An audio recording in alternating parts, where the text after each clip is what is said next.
All right, welcome back. Another episode. I'm Dr. Radi. I'm Dr. Yas. We're here back today talking to you guys about the last non-negotiable. Do you want to recap the ones we've already done? Great. So now I have to remember. Yeah. Protein, hydration, strength training, sleep. And then now we have probiotics. Probiotics, yeah. Probiotics, obviously they know what they are. Sometimes people don't know what they are. So we're going to kind of dive in and go over some of the misconceptions, some of the things that we do for probiotics that helps us, things that we've given our kids, and either when they're ill or from a preventative standpoint. So why don't you start out by explaining what a probiotic is, just in layman's terms, So a probiotic is either spore-based or yeast, and it's bacteria. It's good bacteria that helps feed your gut microbiome. So a lot of times people have different situations or different foods that they eat or different stressors in their life that affects the balance in their naturally occurring microbiome. And the probiotic helps keep that homeostasis, that balance. So it's something that is essential. It's not necessarily essential that you have to take a supplement for a probiotic. You can take it in with your nutrition. Food. Food, yeah. Which is actually a better way to do it. Yeah. But a lot of times, because we don't have the naturally occurring fermented foods in our regular diet every day, we need to supplement with a pre or probiotic. Right. So 70% of the body's immune system lives in the gut. So that's why it's important for that arena of nutrients in your gut to be at a high level so your body can fight infection, whether bacterial or viral and whatnot. So we're going to talk today about how some very common conditions that people suffer from and they medicate for that, not to say that could be completely cured with a high level of probiotic, but if they had a probiotics on a daily basis in their diet or supplementation, they would feel better, and this is not just for adults, but also for kids. Yep. Why don't you name some common foods that are rich in probiotics? So kefir, sauerkraut, anything that is actually pickled without vinegar, it has to be pickled with salt. The vinegar actually, which is really strange because vinegar apparently kills. Like what's pickled in vinegar only? Well, there's some pickles that are just in vinegar. Yeah, just in vinegar. There's some that are just in salt. There's some fermentation processes that use more vinegar than salt. But the ones that have more salt than vinegar is better. But apple cider vinegar itself is fermented. So I don't really understand why that. Yeah, that's weird, right? So I never understood that. And then there's probiotic-enriched foods like Nancy's cottage cheese is probiotic. And Kimchi, which is amazing. Yeah. I wonder how much a tablespoon of like apple cider vinegar, like what's the probiotic content? CFUs of it. You know what I'm saying? Versus like if you took a capsule of a pre and probiotic. Yeah. So. Well, I think that, that's a good question. That'd be weird, right? That's such an easy way of doing it, and you can put it on your salad, you can put it in whatever. So, and then we're going to talk about supplements later about, let's say you just don't like any of those foods or you can't incorporate them in your diet because either you don't like them or your family doesn't like it. How do you supplement? When to supplement? What's a good supplement? How do you get both components of this? And the second component being a prebiotic. So let's dive into that. Give an analogy of that. So I think that from the research I've done and my own experience, I think that spore-based probiotics are the most efficient because when you think about it, if you buy a probiotic, normally they're in the refrigerator in the grocery store, right? Or wherever you buy it, they're refrigerated. You have to be refrigerated. Or they come on ice, right? Well, that doesn't make any sense. Yeah. Because if you take that supplement and it goes to your gut, your core body temperature is above room temperature. And then the stomach, it's not going to work.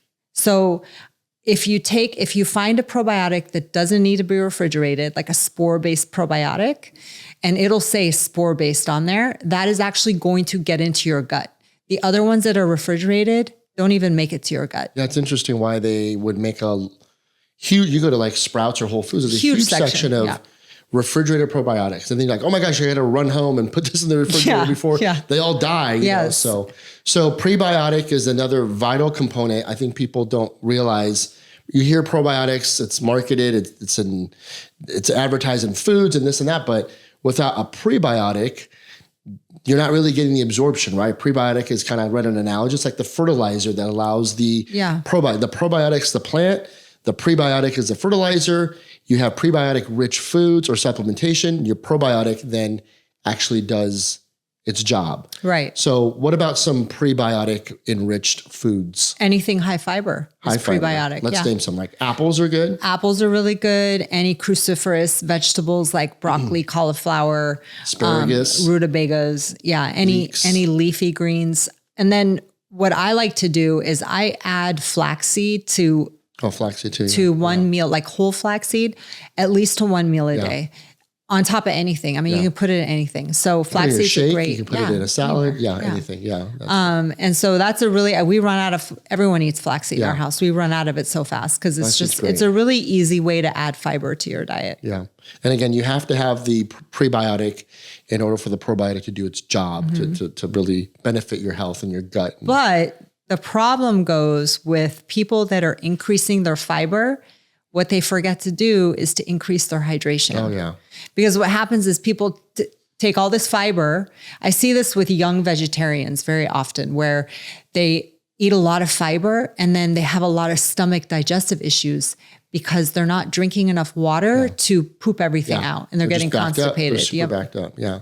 So probiotics have a lot of different benefits. So depending on what you struggle with, whether it's weight loss or anxiety or just general like digestive problems can determine how much or what type of probiotic. There's a lot of different types of probiotics. There's a lot of different types of the bacteria that you can ingest. And there's one specific for, let's say, mental health conditions versus something different for, digestive issues. Or there's two specific ones for menopause. Stuff. Yeah, menopause and things like that. Yeah. So let's talk a little bit about like probiotic importance for like metabolism and weight maintenance and, whether it's weight loss is somebody's goal or weight gain is somebody's goal because it could equally be. What are your thoughts on some of that? Well, a lot of the probiotic formulations now are being packaged as like GLP-1 agonist type probiotic where they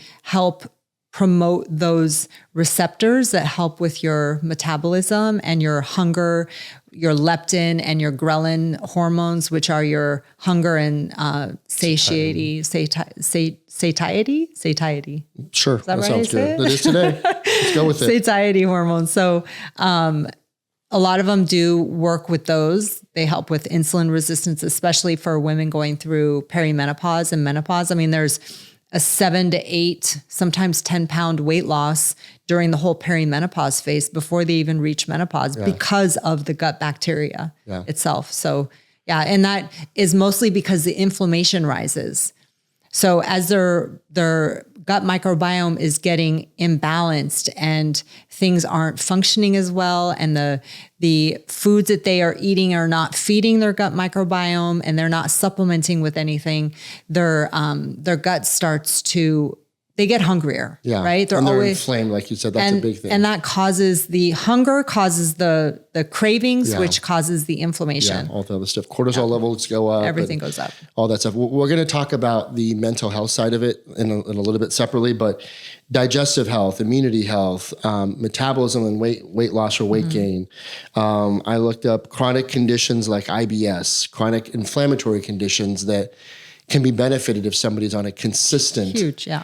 And I think the biggest thing, it's easy for me and I know for you, and it's hard to get into it, but the biggest thing that I see and hear, and not being in clinic as much to see it on a daily basis, but people will start something and then they'll just stop. Like they just won't be consistent. There's no consistency. And then they're like, it didn't work. I tried taking a multivitamin. I just didn't really feel any difference. Or I was doing B12 injections for like a couple of weeks and then I stopped. Or I was on a GLP and then I stopped, because I forgot or I ran out. And this is, if there's one thing that you really shouldn't stop is this, because this really impacts so much of your immune system, which can can block you from a lot of different things if you're consistent with it. You know, don't stop when you start, right? Like just continue doing that. So, okay, I got some rapid fire true and false questions. But I want to talk about irritable bowel syndrome really quick.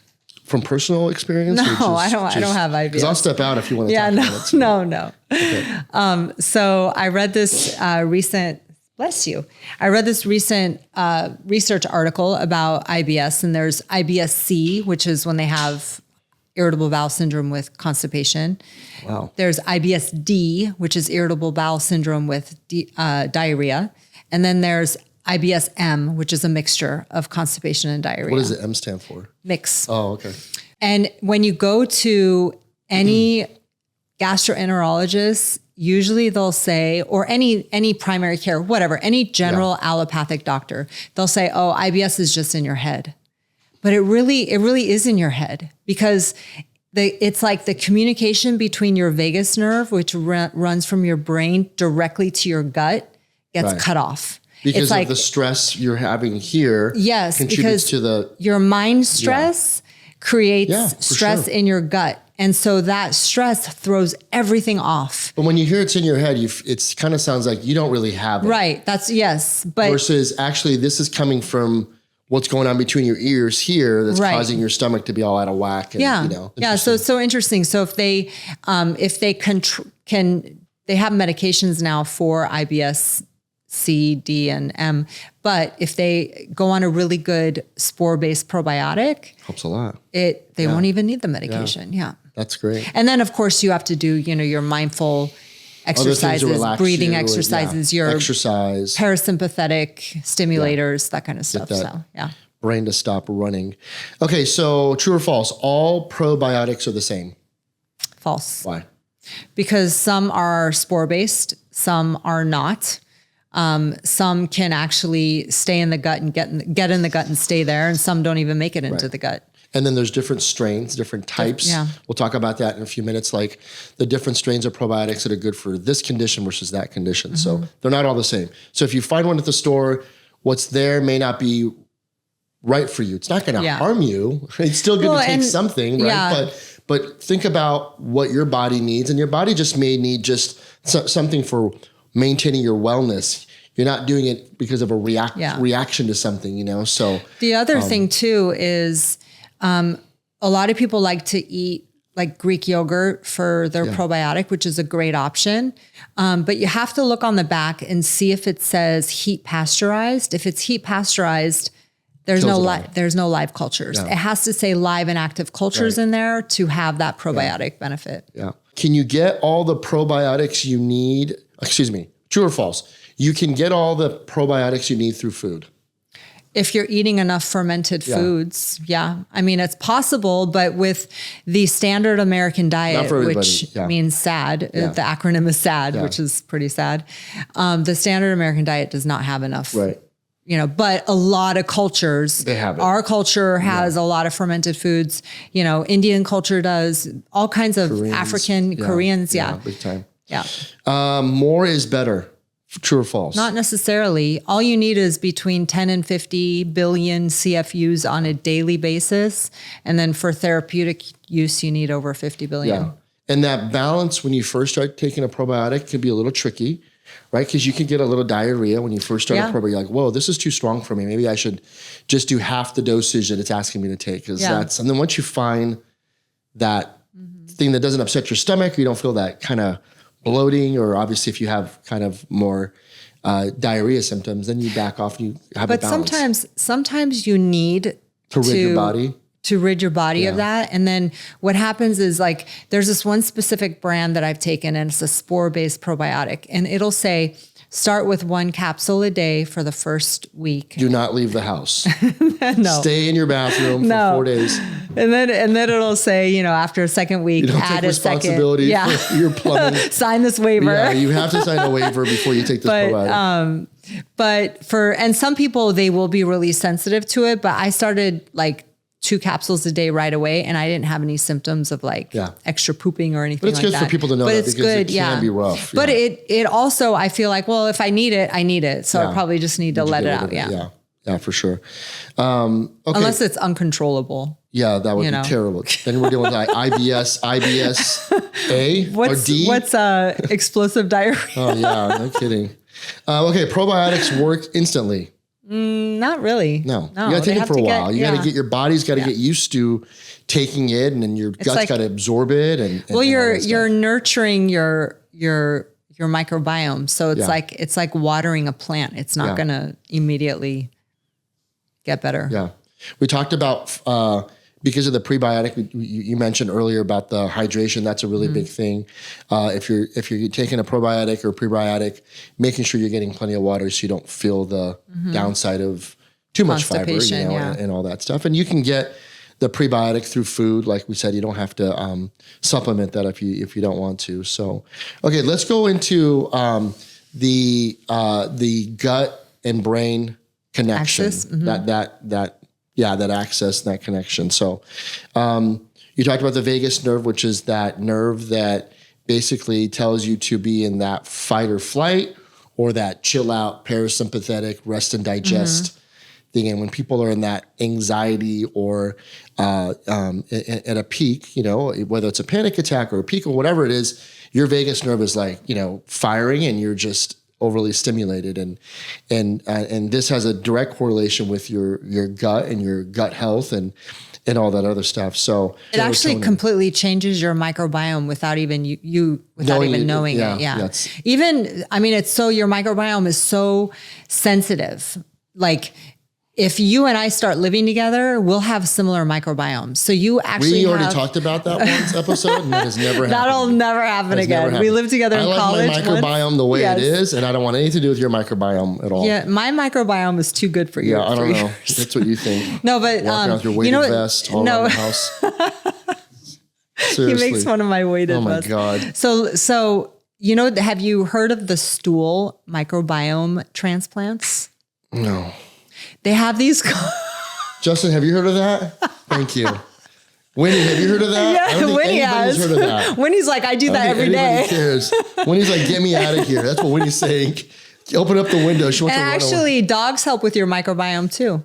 Oh, just being around. Yeah, being around dogs. Yeah, that's true. But there's companies where if you want to have better athleticism or better metabolism, different things, you can actually get the stool of different types of people that are high performers, high athletes, high and this, what do you do high with that. It? You take a pill of it. Yes, it's insane. Crazy. We need to fact check that. It's so crazy. Fact check that. That's crazy. So you guys, we have some really exciting news. Since the SNAP benefits have ended, we have decided that we're going to do a food drive for United Food Bank locally in Arizona. So if you bring in 5 cans of non-perishable foods, or just 5 cans, either non-perishable foods or 5 cans, five items into our clinics, any one of our locations, you get a free exam and x-ray in our clinics. So just make sure when you call, you tell them that you want to donate food to get the free exam and x-ray, and they'll get you signed up. So go on our website, backfithealth.com, for more information and to request an appointment. Okay, serotonin. So serotonin is your feel-good hormone. So if your body is doing well, your gut and your microbiome is healthy, your body releases more serotonin, which allows you to feel better and reduces your cortisol. So there's that gut and brain axis that could be its own conversation and for hours. Dopamine too. Yeah, and dopamine as well. Yeah, all the neurotransmitters are actually the neurotransmitters are in your gut. Yeah. People that are suffering from any of the mental health issues should really look for probiotics that are specific to that. There's different strains that are specific for whatever it is, whether it's anxiety or depression or PTSD or whatever it is that people are struggling with and treating. They should really look for a probiotic that is high levels of that particular strain that'll make them feel better for that. So I read this study, and they took like 30 kids, 30 teenagers, and they measured their gut microbiome. And these were 30 American kids, right, on the standard American diet, high ultra processed foods. They measured their microbiome, and they measured like their mental health. Like, I don't know how they measured it, but they basically measured like, do they have depression? How many of these kids struggle with mental disorders and different things, right? They take the same demographic of kids in a foreign country, same age, with their native food. So in this case, I think it was like some sort of Southeastern Asian food.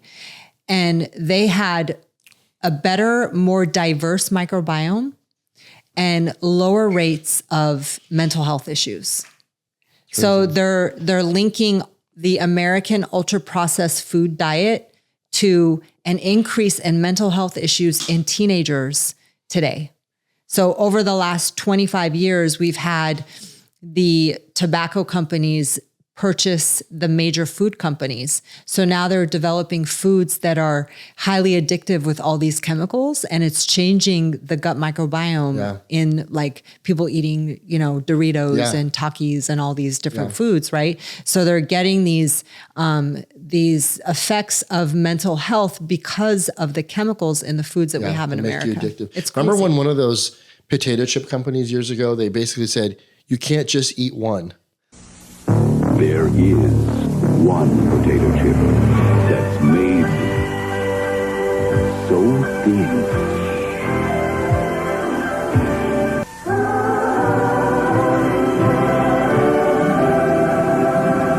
No one can eat just one. Like they're like, no, really, you can't. Like we made it where you can't. No, we're not telling you. We're actually telling you can't have one chip because it's I don't know what that was. Olay, or I don't know what it was. But I think it was Pringles. Wasn't something it? like that. Pringles isn't even. No, I can have one Pringle. It's not a problem. Yeah, but I think when I eat it throughout the week. But it's sad though, because you've got an industry like tobacco that's now taking over the food industry. Yeah, and it's like I mean, they're making and because the GLP-1s are changing the microbiome in people now that are losing weight, and their leptin and ghrelin is balancing and they know when they're hungry and when they're not hungry.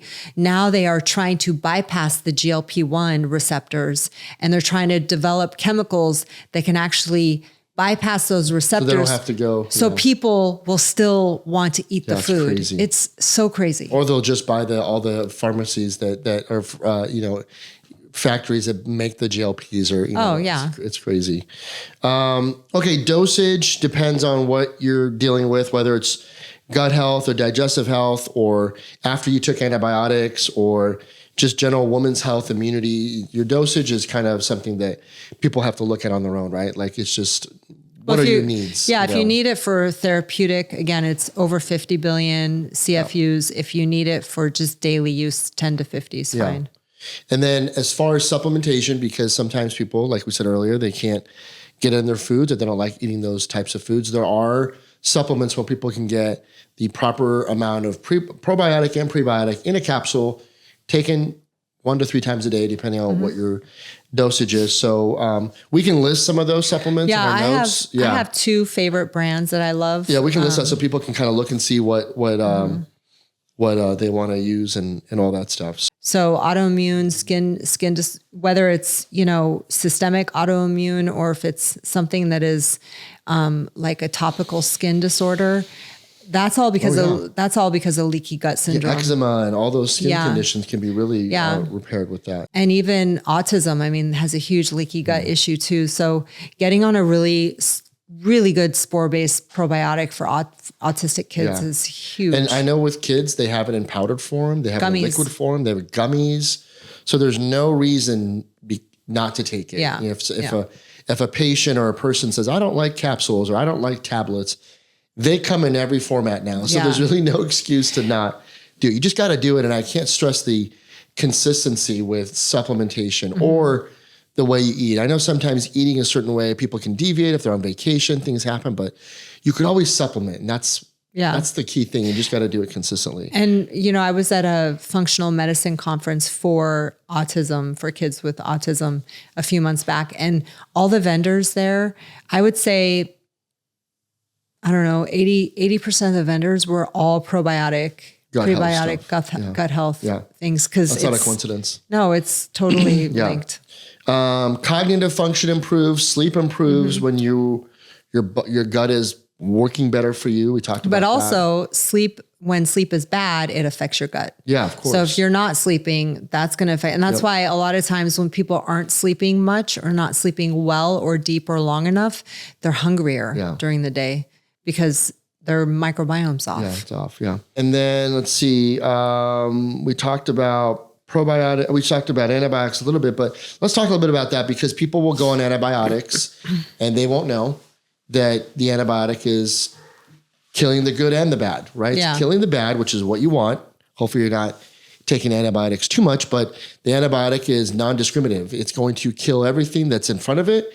And it's your job to then repair and rebuild that intestinal flora that was depleted after the antibiotics. So, and we were talking about it before we started. So taking probiotics during antibiotic use is okay. Just don't take it at the same time. A few hours later, and certainly continue it after you finish your regimen of your antibiotic. Make sure you stay on track to rebuild that flora in your gut because you really pretty much just depleted it with the antibiotic use. So. And, we're not saying don't take antibiotics if you have to take them. Yeah, of course. You should. But a lot of times, even when my kids are sick, I don't even give them the antibiotic. I just dose them up on extra probiotic and they get over it. Better, So, it's up to your discretion. Yeah, it depends on what's going on and what your issue is and all that stuff. But don't forget the probiotic when you're taking an antibiotic. I think that's easily overlooked. And there's certain probiotic strains that are very good to take when you are on an antibiotic too. So just Google it, look it up. It's all over the place. You can find that information out. So what else on probiotics? I think we covered basically everything. Just if you're not on a probiotic, start. There's lots of bad ones and there's lots of good ones. Yeah. And there's 2 that I swear by. So if you want those, just comment probiotic in the comments and I'll send them to you. I do that. We'll put those notes in there. Any of our notes from today, we'll put in there. Your gut is just completely reflective of your health. If you have a good gut, you have a better health and you're more resistant to potential disease that you might be in front of or exposed to, you know what I mean? So the more resistive you are, the better. So, so if somebody who's listening or watching is not on a probiotic and they're like, where do I start? How do I start? This is overwhelming. Do I go to Sprouts? Do I go to Costco? Do I go to GNC? How do I start? Like, what would be our advice to somebody that's listening or watching? And I hope somebody is listening. I hope somebody is watching, by the way. What would be our advice to them to start that journey of adding this to their routine? I would say if they're really serious about it and they want to stay consistent, they can always DM us and find out if you want a really good. Let's say they don't want to talk to us at all. Then I would say go to. First of all, never get your vitamins from Costco. Yeah. Ever. A lot of people do that. But go to Sprouts or Whole Foods and I prefer spore-based probiotics because I think they're most effective. So ask for a spore-based probiotic. There's some good brands out there that are retail you can purchase. But if you want a really high quality one, let's say you have a child that's symptomatic with some sort of autoimmune or mental disorders, or you do, and you want a really good quality one, there's 2 that I swear by that I can send the information about, and you can just order it on your own. So it's easy to get. Just start it. Like we said earlier, there's various ways that you can ingest it, whether it's powder, gummy. There's probably drops. There's capsules, of course. Just get on it. That's a big one. It's a really important one for all ages. There's no bad time to start it, right? Like anybody, you can do it as an infant all the way to you're 110 years old. Even as babies, you put it in their formula. I remember that little powder and you put it in the formula. So that's good. All right, cool. That's a wrap on that. Thanks for listening. Make sure you please follow us and comment and let us know if you have questions. We'd love to answer those. The engagement's been pretty fun. for us. And this ends kind of our series on the five non-negotiables. Yep. And we really don't have anything else to talk about now. So, but I thought you said you're going to order done. that stool. I'm going to eat somebody else's fecal matter. That brings a whole new connotation of eating somebody else's. That's disgusting. And we're going to fact check that. Justin and I are going to fact check that because I don't believe it. It's true. I think that's interesting. But anyway, so we'll be back soon with some more content, some more information, and we love your engagement, and we'll talk soon. Thank you. Thank you. The information provided in this podcast is for educational and informational purposes only and is not intended as medical advice. While we may be licensed healthcare professionals, this content should not be used to diagnose or treat any medical condition or to replace the advice of your personal healthcare provider. Always consult your doctor or a qualified health professional with any questions you may have regarding a medical condition. Listening to this podcast does not create a doctor-patient relationship. Reliance on any information provided is solely at your own risk.